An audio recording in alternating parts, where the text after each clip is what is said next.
Today is our midterm examination, a chance for you to question and examine me. All right, so before we look at the questions for the midterm examination, I want to discuss briefly the ceasefire between the United States and Iran. So yesterday, Donald Trump announced that there will be a 2-week pause to this war, and that the United States and Iran will meet in Pakistan to negotiate a possible long-term ceasefire. And what he said that's very important is that he will use the 10-point Iranian plan as a framework to discuss a peace treaty. And as you can see from the 10-point plan, in fact, this is almost a complete U.S. surrender to Iran. The first point is that the United States will guarantee never to attack Iran again. Iran will have complete control over the Strait of Hormuz. Iran can choose to enrich uranium for its nuclear program. All sanctions on Iran will be removed. This is a very big deal. Removal of all secondary sanctions against foreign entities that do business with Iran, and of all United Nations Security Council resolutions against Iran, and of all International Atomic Energy Agency resolutions, compensation, reparations for all the damage that the United States and Israel did to Iran, withdrawal of U.S. combat forces from the Middle East, giving Iran control over the Middle East. And the last, and the most important, is that the United States will also agree to end hostilities against all of Iran's proxies, including Hezbollah and the Houthis in Yemen. So as you can see, this is basically a complete U.S. surrender to Iran, which tells us right away that Donald Trump is not serious. If you go into a shop and you negotiate with the shop owner and you want to sell maybe a book to the guy and you're hoping for $100, but because it's bargaining, you think, maybe I should start high. So you say $1,000. If you say $1,000 and the shop owner says, yeah, I'll take that deal, there's something wrong here, okay? All right, so there's something very wrong, and there's very little chance that the ceasefire will hold. And in fact, we're already seeing news that the ceasefire is being broken, okay? So there are 3 individuals on Twitter who've made some very interesting points.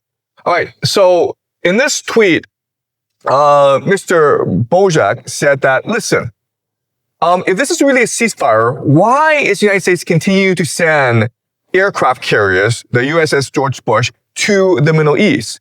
What they're really trying to do is buy time in order for their ground troops to get ready to attack and seize the strait.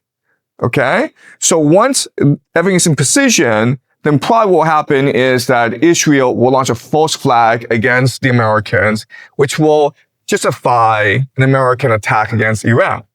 All right? So that's a possible scenario. But again, the question is, if this is really a ceasefire, if Donald Trump is really intent on peace, why does he continue to send U.S. forces to the Middle East? That's question number 1. Question number 2 is, the problem is how Iran is defending itself. It's using something called the Mosaic Defense, which is to say that there's 31 provinces, and these are 31 cells or units that are all responsible for their own strategy and attack and defense, meaning that there's no longer a centralized command. So it doesn't matter if you negotiate with the leadership of Iran, because the IRGC, the people who are fighting, will not agree to a ceasefire because they do not trust the Americans or the Israelis. So whatever happens in Pakistan will not affect the outcome of the battlefield. And that's a problem with the Mosaic Defense. Think of the Mosaic Defense as almost a dead man switch, where if you kill the Ayatollah will tell his people to fight to the end. So the Mosaic Defense will only come to an end if either Iran is defeated or the Americans are defeated. This thing collapses if there's in between a ceasefire. Because in order for the Iranians to implement the ceasefire, they themselves will have to go and control these Mosaic units in the provinces, which basically means a civil war. Okay? So it's almost impossible, even if Iran were to negotiate a favorable peace deal, for Iran to actually implement this peace deal within its military. Okay? That's problem number 2. Problem number 3 is the United States continues to have an airbridge to the Middle East. So even though there's a ceasefire, you have these massive movement of U.S. ground troops, of U.S. planes, of U.S. artillery and tanks to the Middle East. So if there's really a peace, why is this happening? And another way of saying this is that the political systems of both the United States and Iran have lost control over the war. Once these militaries start fighting, they are determined to fight to the bitter end. Okay? But unfortunately, what this tells me, the fact that Iran is willing to negotiate a peace treaty, probably means that there is a schism or divide between the political leadership in Iran and the military leadership in Iran. And this is going to cause a lot of problems in the future. So maybe before this past month, it seemed as though that Iran had control over the battlefield and Iran was winning it. But I think over time, what's going to happen is that fissures will arise in Iran and Iran will start losing the battle more and more as the United States and Israel develop a much more coherent strategy against Iran. Another major issue is that as this war drags on, the world economy is going to suffer, which means that people can no longer drive their cars, and which means maybe a lot of people will also starve.